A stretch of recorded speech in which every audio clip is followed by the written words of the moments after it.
India गठबंधन के साथी अरविंद केजरीवाल को समन अभी भी मिल रहा है। कल भी उनको जो है एक जल बोर्ड से जुड़े मामले में उनको समन भेजा गया है। देखिए, मैं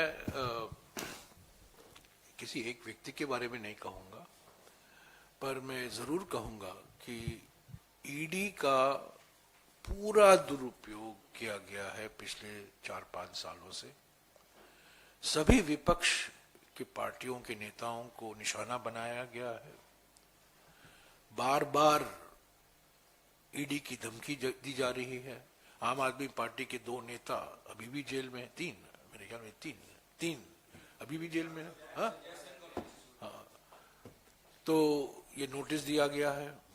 और ये जो बीआरएस के नेता को अभी 2 दिन पहले नोटिस दिया गया था, ये सब स्टेज मैनेज्ड हेडलाइन है। ये सब हेडलाइन को मैनेज करने लिए किए जा रहे हैं।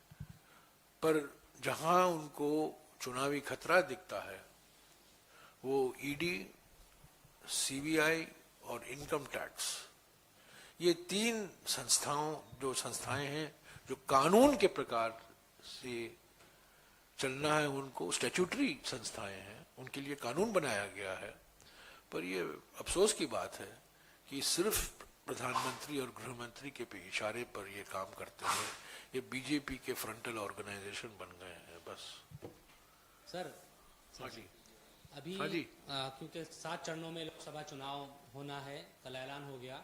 मायावती ने सवाल उठाया उस पर कि ये हमेशा बीजेपी को फायदा पहुंचाने की कोशिश होती है। आप भी ऐसा मानते हैं कि चुनाव आयोग इस तरह से, क्योंकि कई राज्यों में 7 चरणों में चुनाव है? नहीं, वो 4 राज्यों में जहां विधानसभा के लिए चुनाव हो रहे हैं, होना ही था, वो पहले से ही हमें मालूम था। अगर हरियाणा में, महाराष्ट्र में, झारखंड में होते तो मैं समझ सकता था कि कोई रणनीति है, पर उड़ीसा में, अरुणाचल प्रदेश में ये तो होना ही था, तो उसमें कोई वो स्टेजेस को लेकर, हाँ स्टेजेस को लेकर, सॉरी मैं ठीक से सुना नहीं, हाँ स्टेजेस को लेकर तो बिल्कुल कई सवाल उठते हैं।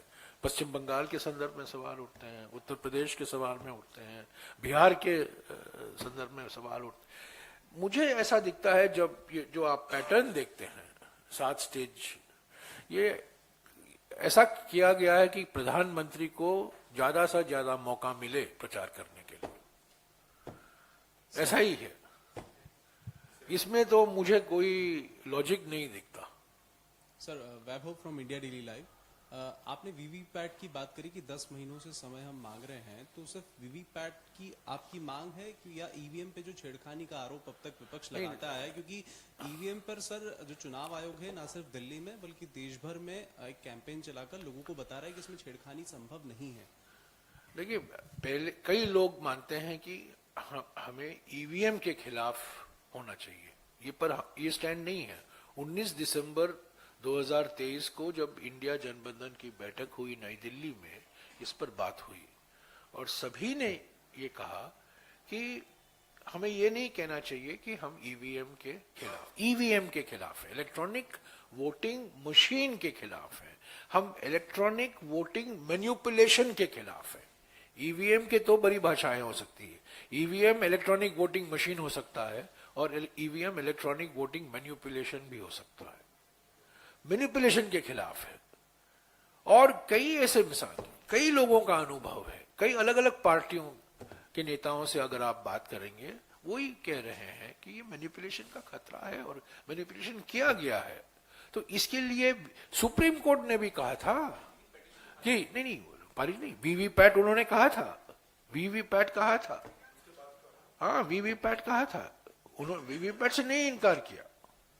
रैंडम सैंपल लेकर 5% वीवीपैट होना चाहिए, सुप्रीम कोर्ट ने कहा था।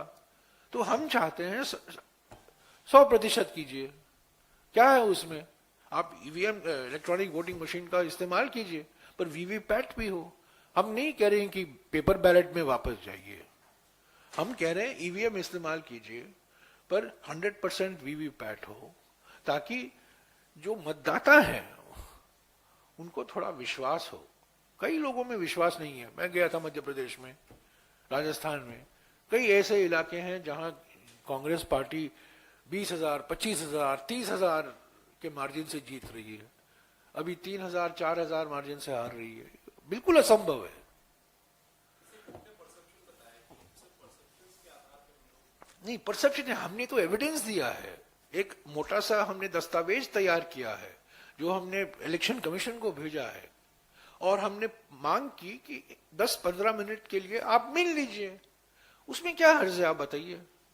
हम बोलेंगे इलेक्शन कमीशन ऐसे बैठे रहेंगे, ठीक है, आ गया आपका memorandum, we will study it, बस उतना ही कहना है। वो औपचारिकता अभी नहीं कर रही है ना, तो क्यों डरे हुए हैं? किसके इशारे पर ये हमें ना कह रहे हैं? यही तो मेरी बात है। मैं नहीं समझता हूं कि हम जाएंगे, वो हमसे बातचीत करेंगे, डिस्कशन होगा, कुछ ढूंढ निकाला जाएगा, नहीं, औपचारिकता है। 10 लोग जाएंगे, फोटो अपॉर्चुनिटी होगा, हम लोग दस्तावेज पेश करेंगे, हम लोग बात करेंगे, चुनाव आयोग जो कमिश्नर हैं कुछ 1-2 शब्द बोलेंगे, हाँ हाँ मिला है, इस पर बातचीत करेंगे, वी वांट इंडिपेंडेंट इलेक्शन, निष्पक्ष होना चाहिए, वो सब हो गया, चाय पियो निकलो। वो भी नहीं हो रहा है ना, वो दिखावा भी नहीं हो रहा है, तो क्यों डरे हुए हैं? क्यों हमसे मिलने से इनकार कर रहे हैं? ये मेरा सवाल है।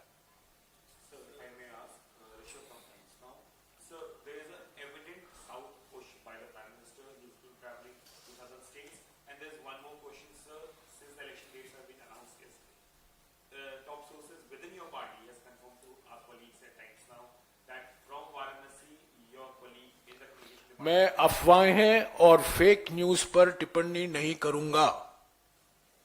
जो सीईसी तय करेगा वो ही सही है। जो आप लोग चलाएंगे, अकॉर्डिंग टू सोर्सेस बोलेंगे, मैं इसमें कोई विश्वास नहीं रखता हूं। अफवाहें और फेक न्यूज, कल चुनाव आयोग ने एक चीज कहा है, फेक न्यूज का प्रचार नहीं होना चाहिए, वो आप पर भी लागू होना चाहिए, न केवल पार्टियों पर लागू होना चाहिए, चैनलों पर भी लागू होना चाहिए। ये अकॉर्डिंग टू टॉप सोर्सेज करके अफवाहें और फेक न्यूज जो चला जाता है, बिल्कुल गलत है। तो मैं टिप्पणी नहीं करूंगा। सीईसी की बैठक होगी, सीईसी तय करेगा, आपको जानकारी मिल जाएगी। सर हाँ, वास्तविक है, साउथ पुश हमारा नॉर्थ पुश है, उनका साउथ पुश है। जहां वो कमजोर हैं वो वहां पुश करेंगे, जहां हम हारे हैं, छत्तीसगढ़, मध्य प्रदेश, राजस्थान, हम वहां पुश करेंगे। ये तो चुनावी रणनीति है, ये साउथ पुश नॉर्थ पुश है क्या? सर एक बार मुफ्ती साहब मोहम्मद साहब ने कहा था, north pole and south pole will come too. Bharat एक है यार, सर सब जगह में हम पुश कर रहे हैं। Sir Which one? बिल्कुल प्रचार होगा, आप देखते रहिए। अभी थोड़ा हमें वक्त भी मिला है, तो चुनाव, ये इलेक्ट्रल बॉन्ड और जिस तरीके से इलेक्ट्रल बॉन्ड का दुरुपयोग हुआ है, जिस तरीके से कंपनियों पर धमकी दी गई है, जिस तरीके से हफ्ता वसूली हुई है, ये सब होगा बिल्कुल। और एक बड़ा सवाल ये उठता है, आपने देखा होगा हजारों कंपनियां का लिस्ट, पर एक कंपनी उसमें नहीं है, शामिल नहीं है। तो सवाल मन में आता है, इस कंपनी का नाम क्यों नहीं है? तब मैंने समझा, या इस कंपनी का नाम नहीं होना एक ही कारण है, इन हाउस कंपनी से आप एक्सटॉर्ट तो नहीं करोगे ना। जब कंपनी इन हाउस है, वो देता चलता आएगा, उनको धमकी देने की कोई जरूरत नहीं है, वो मिलेगा, मिलते रहेगा, सर बहती रहेगी। सर राहुल जी ने 181 जिलों की जो यात्रा की, आपको लगता है वहां पे क्या परफॉर्मेंस रहेगा गठबंधन इंडिया का? भारत जोड़ो यात्रा के समय कई राज्य हम जीते, कुछ राज्य हम हारे भी।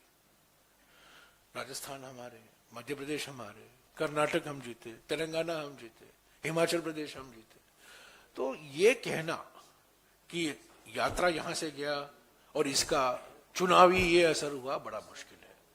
पर मैं 2 चीजें कहूंगा।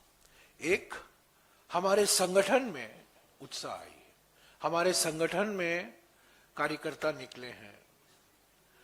ठीक है, कुछ कार्यकर्ता कई कारणवश कई नेता हमारे पार्टी से यात्रा के बाद छोड़कर चले गए हैं, उनको अलग रखिएगा। पर ज्यादातर मैंने देखा है भारत जोड़ो यात्रा के समय, भारत जोड़ो न्याय यात्रा के समय हमारे संगठन में एक उत्साह आती है, नई ऊर्जा आती है। दूसरी बात, राहुल जी को एक मौका मिलता है अलग अलग संस्थाओं से मिलने का। आज मुंबई में आज सुबह जनपद यात्रा हुआ है, वो कई आदिवासी संस्थाओं से जो आदिवासी क्षेत्र में काम कर रहे हैं उनसे मिले हैं, गांधीवादी संस्थाओं से मिले हैं। तो ये कनेक्टिविटी का एक मौका है उनके लिए। और 181 जिले में जाना मैं समझता हूँ कोई छोटी बात नहीं है। सर मेरा सवाल है कि आपने अभी कहा कि 2 दिनों में सीट शेयरिंग और सीटों का अनाउंसमेंट होगा, और ये फ्लाइट में नहीं है, ये फ्लाइट में भी जा सकते हैं। कई लोग हमारे देश में कई नेता हैं जो 600-700 जिले में गए होंगे अपने स्पेशल एयरक्राफ्ट में, पर ये पद यात्रा है या बस यात्रा है, तो ये 181 जिलों में जाना बड़ी उपलब्धि है। सर आपने कहा कि जैसे यूपी में सीटों का तालमेल हो चुका है समाजवादी पार्टी कांग्रेस के बीच में, वहां कोई सीट शेयरिंग को लेकर अब बात फंसी नहीं है। एक सवाल बार बार उठ रहा है सर, उसका जवाब अगर देते, रायबरेली अमेठी से राहुल गांधी या प्रियंका चुनाव मैदान में उतरेंगे? राहुल गांधी जी को यह सवाल पूछा गया था ठाणे में, और मैं उनका जवाब दोहराऊंगा। उनसे पूछा गया कि आप अमेठी में लड़ेंगे कि नहीं। राहुल जी ने कहा, मैं कांग्रेस का वफादार सिपाही हूं, जो सीईसी तय करेगा मैं उसका पालन करूंगा, बस।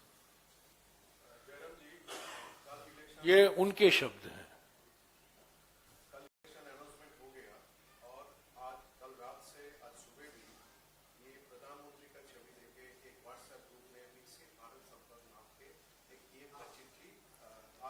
ठीक है, चुनाव वो कर रहे हैं।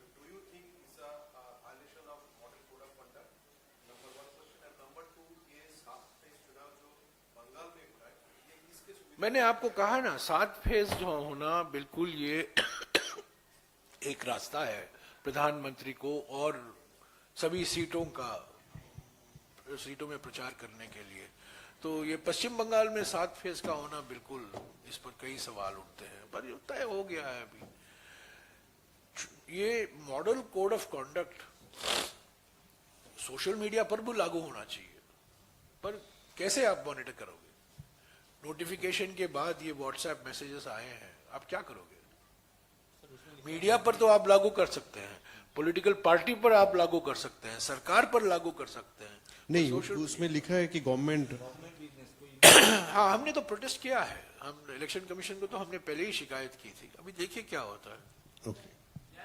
कश्मीर के लिए चुनाव का ऐलान ना होना कैसे देखते? बड़ी उम्मीद थी, कल 4 राज्यों में भी चुनाव का ऐलान हुआ है, लेकिन कश्मीर को लेकर फिर और बातें। कश्मीर की सारी पार्टियां यही उम्मीद कर रही थी कि चुनाव होंगे विधानसभा के लिए, पर वो नहीं हुआ। अभी क्या सरकार की मंशा क्या चाहती है? सुप्रीम कोर्ट ने कहा है सितंबर 2024 के पहले होना चाहिए।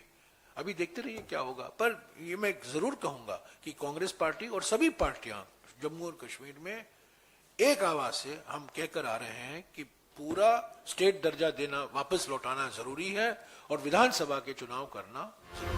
न्याय का हक मिलने तक